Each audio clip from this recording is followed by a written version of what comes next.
Irmãos queridos, eu quero convidar você para abrir sua Bíblia comigo no livro de Atos dos Apóstolos, capítulo 1. Atos dos Apóstolos, capítulo 1. E nós leremos até o versículo 14, de 1 a 14. Atos, capítulo 1, versos de 1 a 14. Está escrito o seguinte: escrevi o primeiro livro a Teófilo, relatando todas as coisas que Jesus começou a fazer e a ensinar, até o dia em que, depois de haver dado mandamentos por intermédio do Espírito Santo aos apóstolos que escolhera, foi elevado às alturas. A estes também, depois de ter padecido, se apresentou vivo, com muitas provas incontestáveis, aparecendo-lhes durante 40 dias e falando das coisas concernentes ao reino de Deus. E comendo com eles, determinou-lhes que não se ausentassem de Jerusalém, mas que esperassem a promessa do Pai, a qual disse ele: de mim ouvistes. Porque João, na verdade, batizou com água, mas vós sereis batizados com o Espírito Santo, não muito depois destes dias. Então os que estavam reunidos lhe perguntaram: Senhor, será este o tempo em que restaures o reino a Israel? Respondeu-lhes: não vos compete conhecer tempos ou épocas que o Pai reservou pela sua exclusiva autoridade, mas recebereis poder ao descer sobre vós o Espírito Santo, e sereis minhas testemunhas, tanto em Jerusalém, como em toda a Judéia e Samaria, e até os confins da terra. Ditas essas palavras, foi Jesus elevado às alturas à vista deles, e uma nuvem o encobriu dos seus olhos. E estando eles com os olhos fitos no céu, enquanto Jesus subia, eis que 2 varões vestidos de branco se puseram ao lado deles e lhes disseram: varões galileus, por que estáis olhando para as alturas? Esse mesmo Jesus que dentre vós foi assunto ao céu, virá do modo como viste subir. Então voltaram para Jerusalém do monte chamado Olival, que dista daquela cidade tanto como a jornada de um sábado.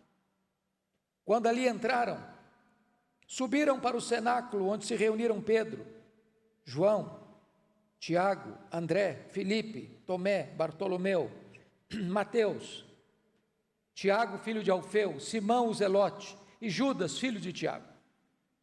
Todos estes perseveravam unânimes em oração, com as mulheres, com Maria, mãe de Jesus, e com os irmãos deles. Amém. Eu quero pensar com vocês sobre o seguinte tema: Jesus subiu e o Espírito Santo desceu. Jesus subiu e o Espírito Santo desceu. Todos vocês têm plena ciência de que Lucas foi o único escritor bíblico não judeu. Ele era gentio. Provavelmente nasceu em Antioquia da Síria. Ele era médico de profissão e também historiador. Ele escreveu talvez a obra mais relevante para a história do cristianismo em 2 volumes. O Evangelho, primeiro volume, e o livro de Atos dos Apóstolos, o 2º volume da mesma obra. É curioso que Lucas, ao registrar os fatos que você encontra no Evangelho e em Atos, faz uma acurada pesquisa. Ele compulsa as obras e ele vai atrás das informações mais rigorosas e precisas dos fatos. E então relata todas as coisas que Jesus começou preste atenção nisso, começou a fazer e a ensinar. Começou porque o que Jesus fez e ensinou prossegue agora com os apóstolos, com a igreja. E nós ainda hoje estamos ensinando o que Jesus fez e o que Jesus ensinou. Chama a sua atenção para a ordem, porque talvez na nossa lógica humana nós inverteríamos os verbos. Começou o que ele começou a ensinar e a fazer, mas não é isso que você encontra aqui. Jesus começou a fazer e a ensinar. Porque ele é, porque ele faz, ele ensina. Seu exemplo precede a sua ação. Esta ordem e esta lógica não pode ser alterada pela igreja. Primeiro somos, depois fazemos, depois ensinamos. Pois bem, meus irmãos, eu gostaria então de, à luz desse texto, extrair dele 4 verdades essenciais, pivotais do cristianismo. A primeira delas, a ressurreição de Cristo, uma verdade incontroversa, é o que está nos versos 1 a 3. Vejam vocês que no verso 1 e 2 ele trata da continuidade do ministério de Cristo. Quando ele declara que ele está relatando todas as coisas que Jesus começou a fazer e a ensinar, até o dia em que, depois de haver dado mandamentos por intermédio do Espírito Santo aos apóstolos que escolhera, foi levado às alturas. A partir daí você encontra o livro de Atos, que é o livro da história da igreja. E se você ler atentamente o Evangelho de Lucas e o livro de Atos, você verá que exatamente o que Cristo fez e o que Cristo ensinou, os apóstolos continuam fazendo e ensinando, porque aprenderam com ele, porque tinham a ele, Jesus, o modelo, o exemplo, o protótipo, o paradigma. Se você notar comigo o verso 3, Lucas vai nos dar informações das provas irrefragáveis, irrefutáveis da ressurreição. A estes também, depois de ter padecido, se apresentou vivo, com muitas provas incontestáveis. Não são provas científicas, obviamente, porque é um fato histórico. E um fato histórico você não leva para um laboratório para fazer experiência. São provas judiciais. E Paulo, escrevendo a sua carta aos Coríntios, disse que estas provas são tão evidentes que ele apareceu aos discípulos, que ele apareceu a Cefas, que ele apareceu a Tiago, que ele apareceu a Paulo, que ele apareceu a mais de 500 irmãos uma só vez. Então a ressurreição não foi apenas um fato psicológico, não foi apenas um expediente, conforme registrado em Mateus, que os discípulos saíram contando que ele ressuscitou, quando de fato ele não ressuscitou, ou como os céticos dizem, ele nem chegou a morrer, ao ser retirado vivo da cruz e colocado num túmulo, e os túmulos não eram 7 palmos abaixo da terra, mas cavado em rocha, e um lugar amplo, com ar fresco ali dentro, que ele teria recuperado as suas energias, ou que as mulheres foram no túmulo errado e saíram proclamando que ele ressuscitou. Não, absolutamente não. Jesus ressuscitou, o seu túmulo está vazio e Jesus está no trono. Este é o pilar principal do cristianismo, porque se Jesus tivesse sido vencido pela morte, ele teria sido um fracasso, não poderia salvar nem ele mesmo, não poderia ser o nosso Redentor. Se ele não ressuscitou, então, diz o apóstolo Paulo, a nossa fé é vã, a nossa pregação é vã. Os que creram estão enganados, os que morreram pereceram sem esperança. Então nós somos falsas testemunhas de Deus, mas de fato ele ressuscitou como primícias dos que dormem. Ele entrou nas entranhas da morte, arrancou o aguilhão da morte, matou a morte e ressurgiu gloriosamente, inaugurando a imortalidade. Porque Ele ressuscitou, a morte não tem a última palavra. Porque Ele ressuscitou, o túmulo gelado não é o nosso último endereço. Porque Ele ressuscitou, nós temos uma viva esperança. Mas notem vocês, no verso 3 ainda, diz que depois de dar provas incontestáveis da sua ressurreição, Ele apareceu aos discípulos, aos apóstolos, durante 40 dias, falando das coisas concernentes ao reino de Deus. Ele continua então o seu ministério de ensino após a sua ressurreição, 40 dias, para então ascender aos céus, assentar-se à destra de Deus, dar continuidade ao seu ministério como sumo sacerdote, como advogado justo, intercedendo por nós. Assentado no trono, de onde Ele tem o livro da história nas mãos, e venceu para abrir o livro e desatar os seus selos, governar o mundo, governar a história e dirigir a igreja como cabeça da igreja. Mas aqui vem a segunda verdade desse texto. Primeiro, a ressurreição de Cristo, uma verdade incontroversa. Segundo, a promessa do Espírito Santo, a dádiva do Pai. Isso está nos versos 4 a 8. E eu quero chamar a sua atenção para um ponto muito importante.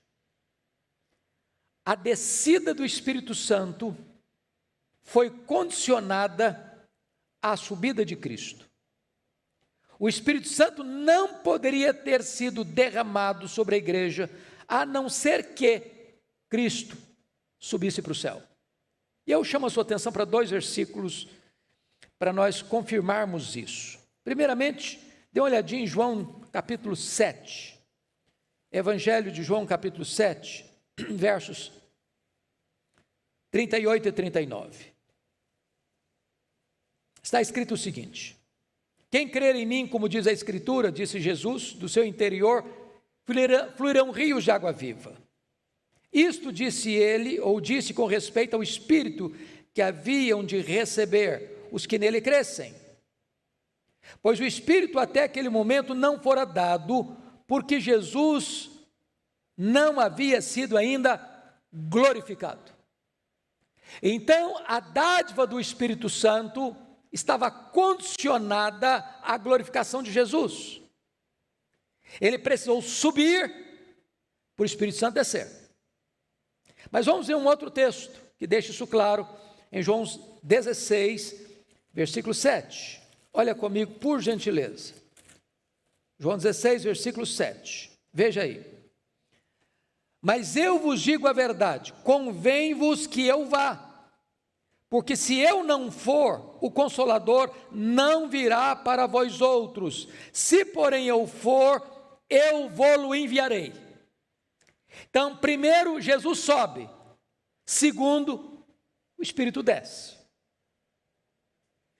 Vejam vocês, então, qual é a promessa do Pai no verso 4 comigo. Agora, voltando para Atos dos Apóstolos, capítulo 1. Olha aí, por favor, versículo 4. E comendo com eles, determinou-lhes que não se ausentassem de Jerusalém, mas que esperassem a promessa do Pai, a qual disse ele, de mim ouvistes. A pergunta é, qual é essa promessa? Que promessa é essa? Qual é a promessa do Pai? E você vai perceber comigo que quando o Pentecoste acontece, quando o Espírito Santo é derramado, quando o Espírito Santo desce, Pedro interpreta este fato do derramamento do Espírito Santo como cumprimento do que Joel escreveu no capítulo 2, verso 28. E acontecerá depois que derramarei meu Espírito sobre toda a carne. Vossos filhos e vossas filhas terão visões. Vossos velhos sonharão. Até sobre os servos e sobre as servas eu derramarei do meu Espírito. Então a grande promessa do Pai era o derramamento do Espírito Santo. E esta promessa deveria ser aguardada, disse Jesus, em Jerusalém. Eles não tinham liberdade de sair de Jerusalém. Talvez, irmãos, pensem comigo, o último lugar que eles gostariam de estar é em Jerusalém. A igreja estava pressionada. A igreja começou a ser perseguida, Eles não eram de Jerusalém, eles eram galileus. Eles queriam sair logo para Galiléia. Mas Jesus diz: permanecei na cidade, até que do alto sejais revestidos de poder. Lucas 24, 49. E aqui em Atos 1, 4, Jesus diz: vocês não se ausentem de Jerusalém, mas esperem a promessa do Pai, a qual de mim ouvistes. Oh, amados irmãos, é tão importante você entender que a história da igreja cristã começa lá em Atos 2, do ponto de vista histórico neotestamentário, com esse derramamento do Espírito Santo. É claro que o Espírito Santo já tinha uma atuação importante no Velho Testamento, era dado a algumas pessoas especiais, para missões especiais, mas a vinda definitiva, completa, cabal, para permanecer para sempre com a igreja, acontece com o cumprimento da promessa do Pai. E o que eles fizeram?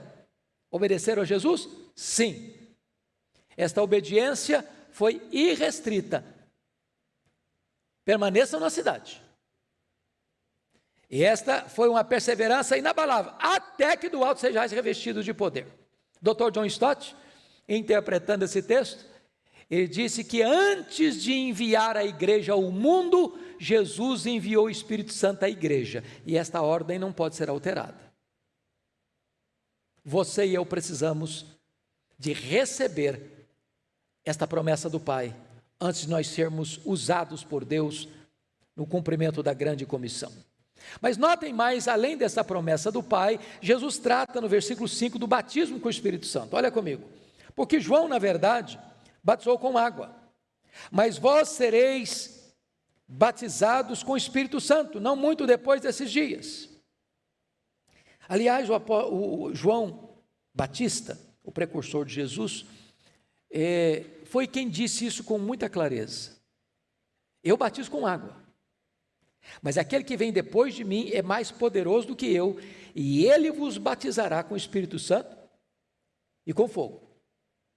Então, aqui nós estamos diante de um dos assuntos nevrálgicos do cristianismo, que é o batismo com o Espírito Santo. É claro que este assunto é polêmico na igreja evangélica.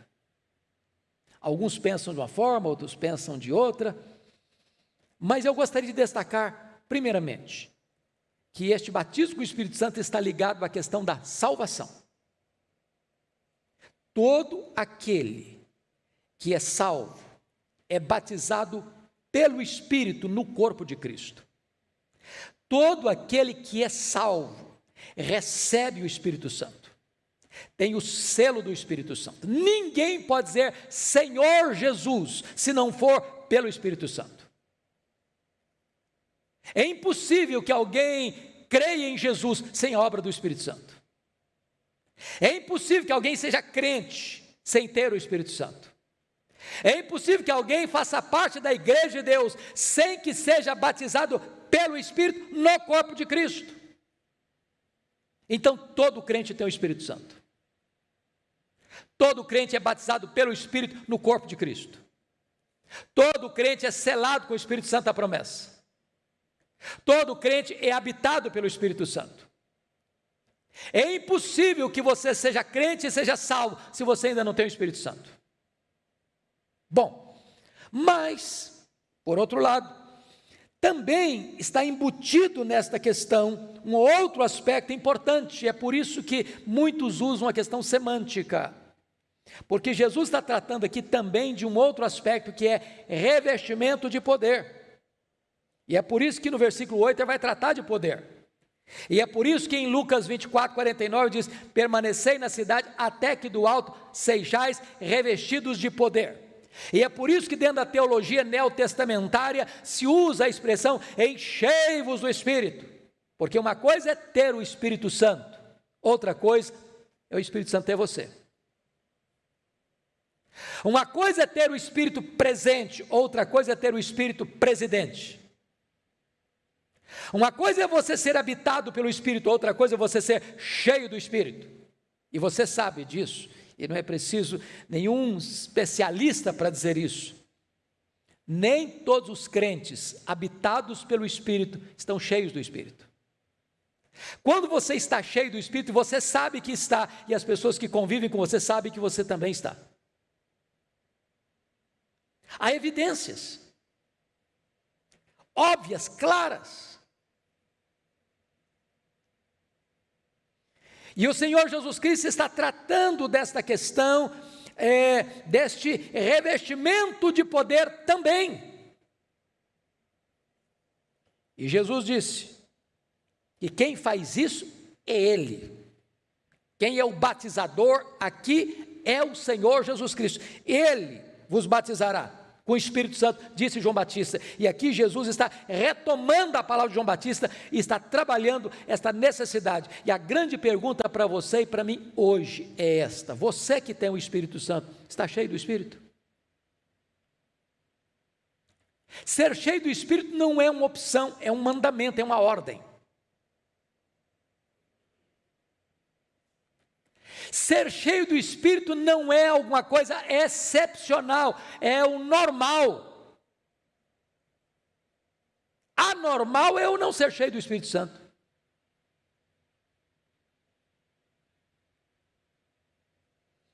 Pois bem, queridos, dito isto, vamos ver agora que nos versos 6 e 7, Jesus vai falar da natureza do reino. Olha comigo. Então os que estavam reunidos lhe perguntaram: Senhor, será este o tempo em que restaures o reino a Israel? Respondeu-lhes: não vos compete saber ou conhecer tempos ou épocas que o Pai reservou pela sua exclusiva autoridade. Notem vocês que os discípulos, os apóstolos, até então, ainda não tinham claramente uma noção do que era o reino de Deus, porque para eles o reino de Deus era um reino político. É por isso que eles tinham muito interesse em que Jesus fosse feito rei. E durante 2 vezes, Jesus saiu do meio da multidão, pela inclinação que a multidão tinha de fazê-lo rei. Quando ele multiplicou pães e peixes, diz a Bíblia que o povo queria fazer o rei. Jesus deu uma saída, uma escapadela, e não ficou ali, para que os seus discípulos não fossem tentados por essa ideia de vê-lo apenas como Messias político, terreno, que veio para resolver os problemas só do aqui e do agora, curar os enfermos, multiplicar pães e peixes e alimentar as multidões. A segunda vez foi quando Jesus Cristo, depois da transfiguração, desceu do monte e curou um menino endemoniado que os discípulos não conseguiram libertar. Está escrito em Lucas 9, versos 43 a 44, que todos ficaram maravilhados do quanto Deus fazia por intermédio de Jesus.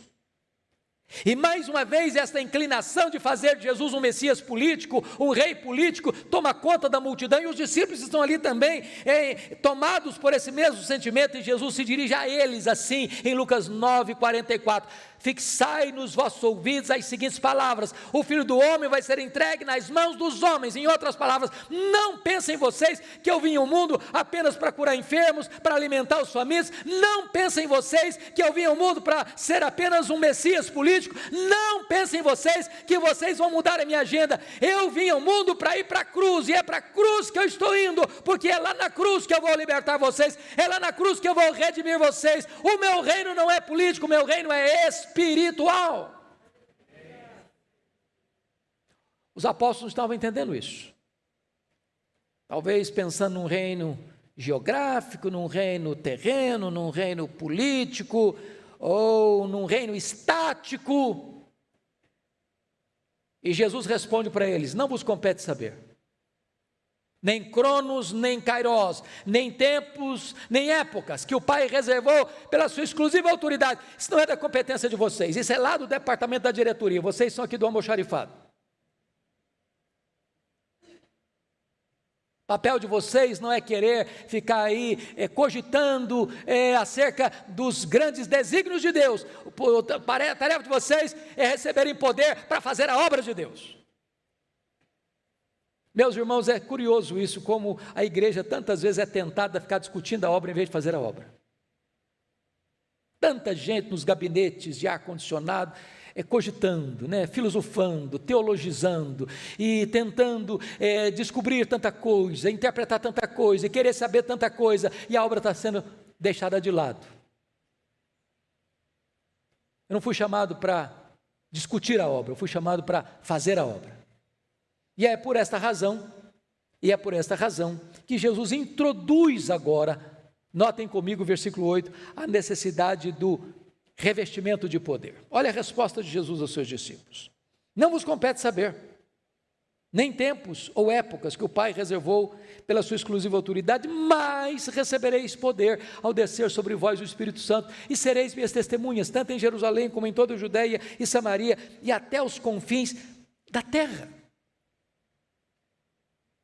Meus amados irmãos, vamos parar um pouquinho aqui e pensar.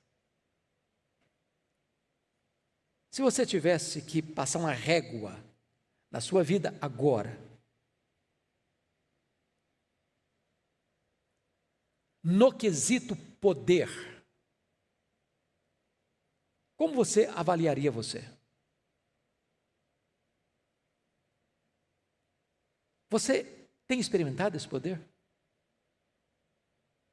Você tem recebido esse poder?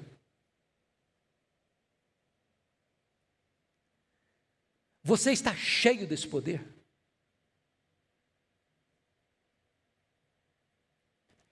Talvez você pergunte, mas pastor, poder para quê?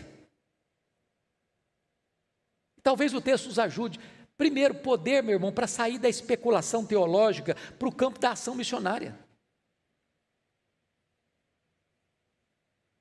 Os discípulos queriam discutir escatologia. Jesus, não, isso não é de vocês, não. Vocês vão receber poder para trabalhar. Não é para discutir, é para trabalhar. Tem muita gente discutindo a obra, irmãos. Mas a obra precisa ser feita. E deixa eu lhe dizer algo maravilhoso. Se você quer ver resultados de crescimento da igreja, você precisa trabalhar. É curioso que, preste bem atenção no que eu vou lhe dizer, aqueles que mais sabem, muitas vezes, menos fazem, aqueles que menos sabem, mais fazem. Tem hora que você toma algum susto, você chega e encontra um obreiro, talvez com limitação tão grande no seu conhecimento, no seu cabedal teológico, doutrinário, e você vai ver frutos e muitos frutos, e igrejas plantadas, e congregações plantadas, e milhares de pessoas convertidas. Mas como assim? Como assim? É porque não tem colheita sem semeadura. Nós temos que gastar mais as solas dos nossos sapatos do que o assento dos nossos bancos. O poder não está no seu cabedal intelectual, o poder está no Espírito Santo de Deus, no Evangelho de Cristo. O Evangelho é o poder de Deus para a salvação de todo aquele que crê. Não importa se o camarada é um pós-doutor ou se ele tem um primário, se ele abrir a boca e pregar o Evangelho, haverá virtude do Espírito Santo e conversões acontecerão. Nós precisamos de poder, irmãos. Hoje acumulamos diplomas e mais diplomas, títulos e mais títulos, e eu não sou contrário a isso. Eu acho que nós estudamos pouco, deveríamos estudar mais, mas eu quero dizer que você pode ter todos os diplomas de todas as academias, as mais excelentes, mas se você não tiver poder, não haverá virtude para pregar o Evangelho, não haverá frutos. Recebereis poder. Mas poder para quê? Segundo lugar, poder para você resolver as tensões de relacionamento. Irmãos amados, hoje o pessoal fala muito aí de inteligência emocional, e o mercado de trabalho está dando muito mais valor e mais importância ao camarada que tem habilidade de se relacionar do que quem tem um QI muito elevado. Mas o cristianismo é pioneiro nisso. Recebereis poder ao descer sobre vós o Espírito Santo, e sereis minhas testemunhas, tanto em Jerusalém, como em toda a Judeia, e até Samaria. E Samaria, meus irmãos, é uma coisa curiosa, que quando Jesus estava indo para Jerusalém, ele tinha que passar pela aldeia de Samaria, e os samaritanos não o receberam, eram inimigos. E diz a Bíblia que João, que era o discípulo do amor, mas era filho do trovão, disse: Senhor, o Senhor quer que a gente manda descer fogo do céu para esse povo, arrebentar esse povo todo, queimar esse povo todo? O povo não merece viver, não, vamos queimar esse trem. Deus, você não sabe de que espírito eu sou, João? Mas quando João foi revestido com o poder do Espírito Santo, e a igreja recebeu o poder do Espírito Santo, quando o evangelho chegou até Samaria, sabe quem que foi enviado para Samaria? João e Pedro. Agora não estão querendo que o fogo caia, não, agora estão orando para que eles recebam o Espírito Santo. Sabe o que significa isso? Se você está cheio do Espírito Santo, você não tem mágoa no coração. Se você está cheio do Espírito Santo, você perdoa aquele que machucou você. Se você está cheio do Espírito Santo, você resolve aquelas pendências de relacionamento que se arrastam na sua vida, dentro da sua família ou no seu trabalho. Se você está cheio do Espírito Santo, você leva o Evangelho até para aqueles que se consideram seus inimigos. Poder. Para quê? Para que poder? Poder para morrer, meu irmão. Se você não tem uma causa pela qual morrer, você ainda não tem uma causa pela qual viver. Uma das perguntas que mais fazem para mim é: pastor, e se chega uma perseguição no Brasil? Como acontece hoje em alguns países, irmãos, onde só o fato de você ter uma Bíblia, você é perseguido. Se você reunir na sua casa, a portas trancadas, você tem que cantar os hinos em voz bem baixinha, bem baixinha. Irmãos nossos estão sendo fuzilados hoje, irmãos nossos estão sendo trancados hoje, com escassez de pão e com torturas. Irmãos nossos hoje estão morrendo pela sua fé. E as perguntas: pastor, e se chega uma situação dessa aqui, será que eu aguento? Eu vou dizer uma coisa a você: esses irmãos não são mais crentes do que você, ou não têm poder neles mesmos maior do que os que você os tem. Na verdade, se Deus permitir que uma perseguição chegue, Ele vai nos capacitar a dar a nossa vida por Cristo.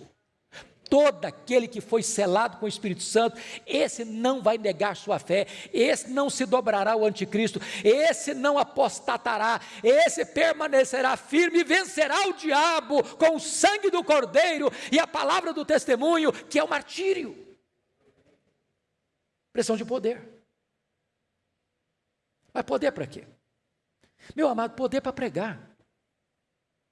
Sem poder você se cala. Sem poder você se acovarda. Sem poder você se torna um agente secreto do reino de Deus. Sem poder você está numa sala de aula o ano todo, junto com vários colegas que nunca ouviram de Cristo, e você se calará covardemente. Sem poder, seus vizinhos não saberão que Jesus é o Senhor. Sem poder, a sua família não é evangelizada. Sem poder, você será omisso. Mas é impossível ter poder e não falar desse nome. É por isso que Jesus retrata aqui a necessidade de sermos revestidos com poder. Mas notem comigo ainda, que agora em terceiro lugar, Lucas vai tratar da ascensão de Cristo, o selo da sua vitória, nos versículos 9 a 11. Ditas essas palavras, diz o verso 9, foi Jesus elevado às alturas, à vista deles, e uma nuvem encobriu seus olhos. Estando eles com os olhos fitos no céu, enquanto Jesus subia, eis que dois varões vestidos de branco se puseram ao lado deles e lhe disseram: varões galileus, por que estáis olhando para as alturas? Esse Jesus que dentre vós foi assunto ao céu, virá do modo como vi subir. Por que ele subiu? Subiu primeiro porque ele consumou a obra que veio fazer aqui. Ele nasceu, ele viveu, ele morreu, ele ressuscitou, ele deixou a igreja estabelecida, agora ele sobe para derramar o Espírito Santo. Ele subiu porque a obra dele aqui foi concluída. Mas diz o texto que ele subiu também com a promessa de que vai voltar. Assim como vi subir, assim ele descerá. De que maneira ele subiu? Visivelmente. Pois ele voltará visivelmente. Todo olho verá. Ele voltará audivelmente, será ao ressoar da trombeta de Deus, ouvida a voz do arcanjo. Então vai ser um fato visível e sonoro. Terceiro, ele virá repentinamente. Vai ser no momento, no abrir e fechar de olhos, como um relâmpago que risca os céus do oriente ao ocidente. Assim ele virá repentinamente.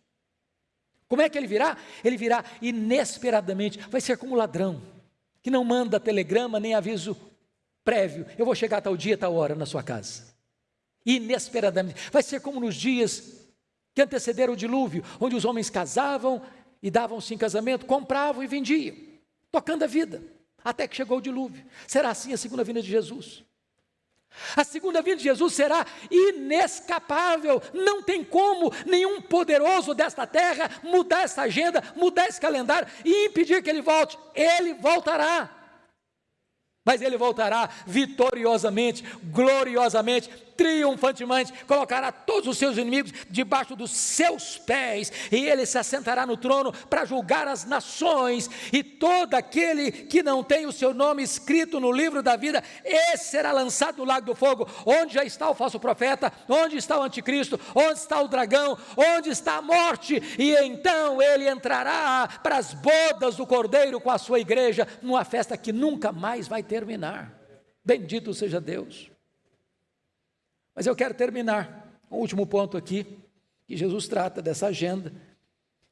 E o último ponto, o quarto ponto, é a busca do Espírito Santo, um clamor da igreja. Olha comigo os versos 12 a 14. Note que Jesus voltou para o céu triunfantemente e os discípulos voltaram para o cenáculo alegremente. E o versículo 12 trata da volta, notem comigo. Então voltaram para Jerusalém, porque a ordem foi essa, permanecer em Jerusalém, até que do alto sejais revestidos de poder. Segundo, note comigo o local, versículo 13a. Quando ali entraram, subiram para o cenáculo. Por que o cenáculo? Porque era exatamente nesse local que eles haviam se reunido com Jesus, onde comeram a Páscoa, e onde Jesus fez uma transição da Páscoa judaica para a ceia, inaugurando a nova aliança em seu sangue. Exatamente nesse cenáculo é que Jesus disse que ele precisava subir para o Espírito Santo descer. Então esse é o local onde eles vão se reunir. Quem são os integrantes? Olhem comigo. Versículo 13, Pedro, João, Tiago, André, Filipe, Tomé, Bartolomeu, Mateus, Tiago, filho de Alfeu, Simão Zelote, Judas, filho de Tiago. E ainda no versículo 14, Maria, mãe de Jesus, e os irmãos dele. Ao todo eram 120 pessoas. Esses eram os integrantes daquela reunião. O que eles fizeram nesse cenáculo? Olhem comigo, por favor, no versículo 14. Todos estes, todos quem? Os 120, todos perseveraram, unânimes em oração. Unânimes. Quanto tempo durou isso? 10 dias. 10 dias. Jesus não disse, olha, orem 10 dias e eu derramarei o Espírito Santo. Ele não disse isso. Orem 1 mês e eu derramarei o Espírito Santo. Ele não disse isso. Ele disse, orem, permaneçam até que. Às vezes a gente começa a orar e desiste. Eles deviam orar até que do alto fossem revestidos de poder. Mas pense você numa reunião onde não tem ninguém desanimado. Olhando para o relógio, está tarde, já estou cansado, agora não oro mais não. Eu acho que não adianta orar, nós já oramos 5 dias, não aconteceu nada. Já oramos 6 dias, nada. 7 dias, uma semana, não aconteceu nada. Vou parar de orar. Todos perseveraram unânimes em oração. E diz o capítulo 2, que de repente, 10 dias depois, um domingo, 9 horas da manhã, estavam assentados, quando os céus se fenderam, línguas como de fogo, um vento impetuoso começa a soprar, e diz a Bíblia que todos ficaram cheios do Espírito Santo de Deus. E todos começaram a falar as grandezas de Deus. As multidões se ajuntaram. E então começam a perguntar: o que quer isso dizer? E diz a Bíblia que outros chegam e olham e dizem o seguinte: não, são galileus. Outros olham e dizem: não, estão bêbados. E Pedro se levanta, cheio do Espírito Santo, diz: não, isso é 9 horas da manhã, eles não estão bêbados não, o que está acontecendo aqui é o cumprimento da promessa do Pai, conforme disse o profeta Joel: e haverá depois que derramarei do meu Espírito sobre toda a carne. E ele prega um sermão cheio do Espírito Santo, sobre a morte de Cristo, sobre a ressurreição de Cristo, sobre a ascensão de Cristo, sobre o senhorio de Cristo, e diz a Bíblia que os corações vão ficando compungidos, e o apelo não parte do pregador para o seu auditório, mas parte do auditório para o pregador. O que nós vamos fazer diante disso? E Pedro diz: arrependei-vos e cada um de vós seja batizado em nome do Senhor Jesus Cristo para a remissão dos vossos pecados, e recebereis o dom do Espírito Santo. E esta promessa não é apenas para vós, é para os vossos filhos, para aqueles que estão ainda tão longe, para quantos o Senhor nosso Deus chamar. Esta promessa é para você, esta promessa é para mim, esta promessa é para a igreja hoje, irmãos. O revestimento do Espírito Santo, o poder do Espírito Santo. Eu quero concluir dizendo algo para mim tão importante aqui. Esse texto nos ensina que não tem lugar sagrado. Eles não estão no templo, eles estão num cenáculo. O Espírito Santo pode ser derramado debaixo de uma árvore, numa tapera, num casebre de chão batido, numa sala de um hotel, num quarto de um hotel, na sua cozinha, na sala de aula.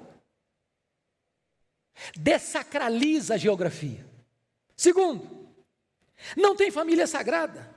Lá está Maria, lá estão os irmãos de Jesus, mas não diz que Maria e os seus filhos, os irmãos de Jesus, ficaram mais cheios do Espírito Santo, ou a partir dali se tornaram mais importantes que os outros. Não, todos ficaram cheios de igual forma.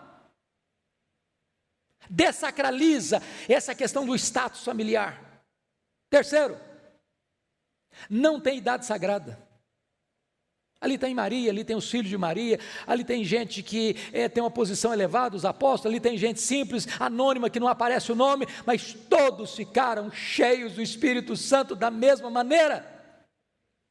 Mas mais, não tem posição sagrada, fisicamente falando. Eles não estão de joelhos, eles não estão de pé, estão assentados. Às vezes a gente pensa, irmãos, que a posição física é que determina o grau da minha reverência. Não necessariamente. Eu posso estar de joelhos, prostrado, mas o meu coração está empinadinho, cheio de soberba. Não é a posição física. Estão assentados e o Espírito Santo é derramado. Então, amado, eu gostaria que hoje, agora, todos nós pudéssemos pensar uma coisa. Meu Deus, eu não posso viver sem essa plenitude. Eu não posso andar sem essa plenitude. Eu não posso ser uma testemunha sem essa plenitude. Eu preciso deste revestimento de poder. Eu preciso. E você? Também precisa? Que Deus nos ajude. Pastor Arival, vem orar por nós, por gentileza.